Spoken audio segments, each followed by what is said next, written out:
그래서 이 주인공이 이제 여기 부분부터는 중략이 좀 됐습니다. 주인공이 이제 그 일본에서 이제 가까이 한 여급, 여기서는 이제 여급이라는 거는 이제 이 술집이죠. 요즘으로 말하자면 카페는 이제 커피숍이고요.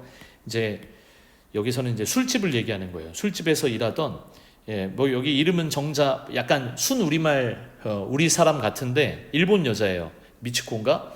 이렇게 일본식 이름이 있어요. 이 여자에게 이제 여자와 좀 이제 좋아하는 그런 관계였는데 일을 그만두고 대학에 입학하게 되었다는 편지를 받고 답장을 쓰는 그 답장 내용이에요.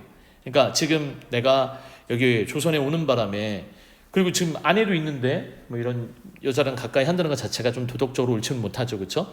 자, 그 여자에게 자기가 이제 술집을 그만두고 대학에 입학했다는 편지를 받고 그 편지에 대한 답장을 쓴 거예요.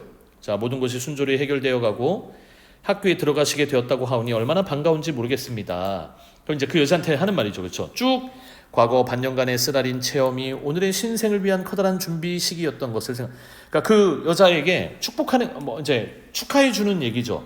그러니까 그 대학에 들어간 것에 대한 축하예요. 축하해, 그렇지? 대학에 들어가는 거.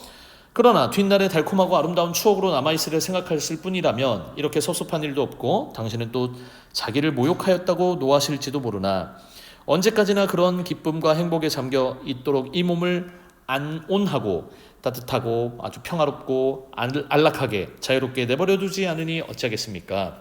그래서 지금 이렇게 자기의 상황을 얘기를 하면서 이른바 조선의 현실을 얘기하는 부분이 나와요. 그게 여기입니다.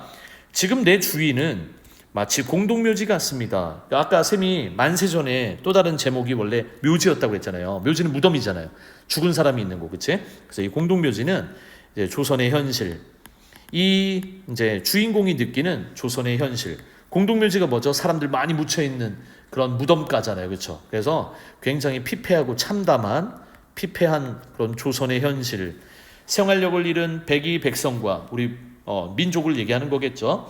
백주에 횡행하는, 백주대낮 이런 말 들어봤죠? 한낮에 여기저기 돌아다니는, 이른바 한낮에 여기저기를 돌아다니는 임해망냥.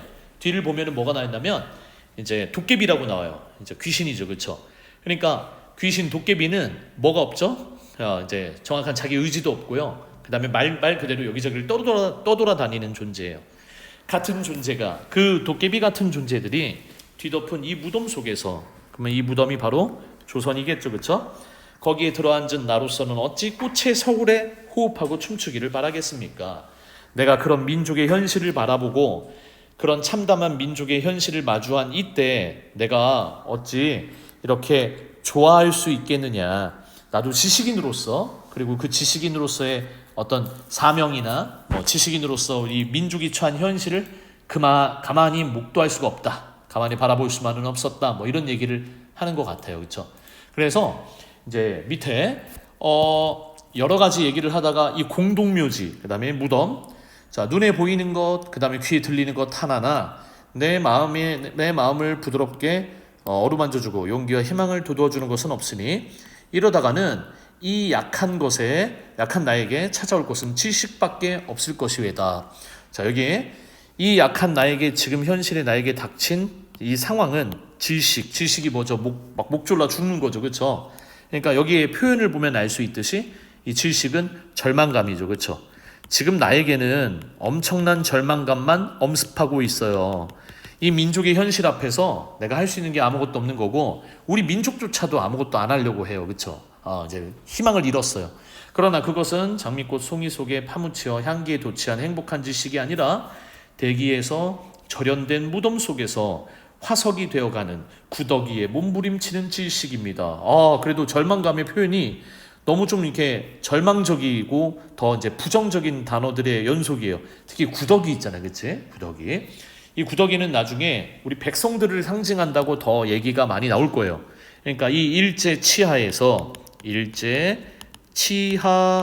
다스림 아래서 우리 이제 살아가는 조선의 모든 백성들은 다 구더기라고 얘기할 수 있을 것 같아요. 그렇게 몸부림치는 질식, 우선 이 질식에서 벗어나야 할 것입니다. 벗어나고 싶다 했으니까 벗어나야겠습니다. 벗어나고 싶은 마음도 잘 나왔어요. 맞죠? 벗어나고 싶은 그런 심정. 이 아주 피폐하고 아주 처절한 이 일제 치하의 암담한 현실을 벗어나고 싶다. 자, 밑에 자 이제 뭐가 나오냐면 수학교 선생님이, 요즘으로 말하자면 초등학교 선생님이 사배를 차고 교단에 오르는 나라가 있는 것을 보셨습니까? 자, 이것도 봤어요. 수학교 선생님이면 초등학교 선생님이 큰 칼을 차고 엄청 무서워요. 사람 죽일 수도 있잖아요. 한 번에 죽일 수도 있잖아요. 그러니까 이것도 보면은 식민지 조선의 현실은, 그러니까 이른바 지금 전부 다 식민지 현실의 그 조선의 모습을 보여주는데, 이 식민지 현실의 조선의 모습에서 벗어나고 싶고, 그 다음에 이제 어떻게든 이겨내야 되는데, 무단통치라고 하죠. 그렇죠? 이렇게 무단통치 딱 떠오르게 하죠. 칼과 총, 무단통치. 너무 불쌍해요. 어린아이들이 있는 그 교육의 현장에서 칼을 차고 있으니까요. 있는 것을 보셨습니까? 나는 그런 나라의 백성입니다. 이외다. 고민하고 온해하는 사람을 존경하시고 편을 들어주신다는 그 말씀은 반갑고 고맙기 짝이 없습니다. 그러니까 그녀가 나한테 보낸 편지에 있는 말에 대한 답이에요. 그러니까 나에게 호의를 베풀어 주셔서, 나에게 좋게 생각해 주셔서 고맙습니다. 그러나 스스로 내성하는 이 내성하는 고민이요. 내성 그러면 이제 고민하고 자신을 돌이켜서 살피는 거, 그치? 그러니까 성찰이라는 말 쓰죠, 그쵸? 우리가 스스로 내 스스로 성찰하고 그런 고민이고, 그런 온해가 아니라 발길과 채찍 밑에 부대끼면서도 숨이 죽어서 엎드려 있는 거세된 존재, 아주 절망적이고, 그 다음에 아주 이제 더 이상 굴종 이런 게 조금 이제 더 이상 이거보다 더 안 좋을 수는 없다. 그러니까 일제의 폭력 앞에 우리의 이 모습은, 우리 민족의 모습은 마치 이런 모습이다. 발길과 채찍계 밑에 부대끼면서 숨이 죽어서 엎드려 있는 거세된 존재, 그에게도 누구다? 우리 민족의 모습이다. 너무 이제 폭력 앞에, 일제가 저지르는 이 폭력 앞에 좀 펜이 잘 안 돼서요. 일제가 우리에게 저질렀던 이 폭력 앞에 우리 민족은 어떤 태도를 취했다? 굉장히 이제 비굴하고 굴종적이죠, 그렇죠? 아까 우리 비굴하고 굴종적이다, 갓장수가 그랬던 것처럼, 그치? 그래서 맨 마지막에 자 이렇게 존경과 동정을 느끼시나요? 하도 못생겼으면 가엾다가도 화가 나고, 그 다음에 미운증이 나는 법인내다. 미운증, 아주 막 까닭없이 밉다는 얘기예요. 혹은 불쌍해서 막 가엾어서 생기는 마음이 있을지 모르나 연민은 아무도 구하는 길은 못 됩니다. 이제 구주의 그런 천지는 그 참혹한 사륙의 피비리 내가 거치고 휴전조약이 성립되었다 하지 않습니까? 구주의 천지는 이제 그러니까 1차 세계대전을 의미하는 거예요. 그러니까 여기의 얘기는 세상의 그 이제 정세를 얘기하는 건데, 이 당시에 이제 1차 세계대전. 자, 이렇게 피비린내 나는, 구주하면은 구원해줄 주님, 뭐 이렇게 이제 기독교를 뜻하기도 하고요. 서양을 뜻하겠죠. 그렇죠? 이렇게 부질없는 총칼을 거두고 제법 인류의 신생을 생각하려는 것 같습니다. 그러나 이 땅에 소학교 교원의 허리에서 그 장난감 칼을 떼어놓을 날은 언제일지 숨이 막힙니다. 그리고 우리 문학의 도우는 자유롭고 진실된 생활을 찾아가고 이것을 세우는 그것이 본령인가 합니다. 본령은 여기 밑에 나와 있는 말하고 똑같은 말일 거예요. 그렇죠? 이제 우리가 뭘 해야 될지, 우리의 본질, 우리가 해야 될 게 무엇인지를 먼저 알아야 될 것입니다. 우리의 교육, 우리의 우정이 이것으로 맺어지지 않는다면 거짓말입니다. 그 이제 술집 여급 그 미치코에게 하는 말이죠. 그렇죠?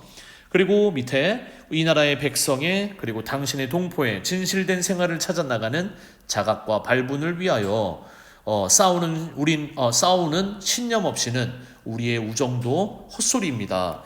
우정 있다라고 하는데 그거 가만히 보고만 있으면 이거 우정 아닙니다. 그러니까 지금 마지막에 요 구절, 우리의 우정도 진실된 생활을 찾아 나가는 그런 자각, 그런 깨달음과 그런 발분, 그런 어떤 이제 열정, 막 의지, 여기는 발분, 의지, 그 다음에 자각, 깨달음, 이런 게 없다면, 이런 신념이 조금이라도 없다면 우리는 우정이고 뭐가 없는 거예요. 그렇죠? 자, 조선의 현실, 이 조선의 참담한 현실을 내가 봤는데, 난 지식인이거든요. 내가 지식인으로서의 내가 예전과 달라진 거예요. 예전에는 별로 우리나라가 이렇게 뭐 주권을 상실한 것에 대한 그런 아무런 어떤 뭐랄까요? 자각이나 깨달음 이런 게 없었어요. 그런데 지금 많이 달라진 거라는 거예요. 나는 형님이 떠날 때 초상에 쓰고 남은 것이라고 동경갈 노자와 함께 책, 그 다음에 용돈으로 내놓고 간 300원 속에서 형님이 돌아가셨는데 거기에 이제 뭐 밑에 보면 이제 300원을 용돈으로 남기셨나 봐요. 100원이 어느 정도의 가치를 지는지 모르겠으나 이 여급에게 보내는 이 미치코라는 여자에게 보내는 이 편지 안에 자 밑에 보면 이렇게 100원을 이 편지와 함께 붙여주었다. 혹시는 다른 의미나 있는 줄로 오해할 것이 성가시기도 하지만 동경에서 떠날 때 그 여자가 선물을 줬거든요. 조선에 간다니까 그거에 대한 답 선물이기도 하고 선사 이게 선물이에요. 그렇죠? 여기 선물 받은 것도 있고 정자와의 새 출발을 축하하는 의미라고 한마디 쓰고 그 다음에 다소 우리 부조금이라고 하죠. 그렇죠? 도움이 될까 해서 보낸 것이다. 실상은 동경 가는 길에 들르지 않겠다는 결심을 다시 하였기 때문에 이제 다시는 그러니까 아내가 죽었잖아요. 그렇죠? 그리고 아내가 있음에도 이렇게 술집 여자를 만나고 이러는 것 자체가 다른 여자를 만나는 것 자체가 이제 조금은 이렇게 비도덕적이고 비윤리적이잖아요. 그렇죠? 민족을 걱정하는 사람이 이제 다른 여자를 만나고 다니는데 결혼을 했는데도 불구하고 그런 이제 결심이죠. 그렇죠? 자, 이제 아까 그 정자라는 그 사람과 여자와 교분 이제 사귀는 그 관계 그 교분을 이제 끊고자 하고 있다. 결심을 한 거죠. 결심. 비윤리적인 그런 상황이잖아요. 그렇죠? 당연히 끊어야죠. 그렇죠? 그래서 나도 이 기회에 가뜩한 몸이 되고 싶었던 것이다. 가뜩하다 여기 이퀄 마지막에 아주 홀가분하다 이런 뜻이에요. 홀가분한 이런 뜻이라고 생각하면 됩니다. 질식할 것만 같은 어디에서?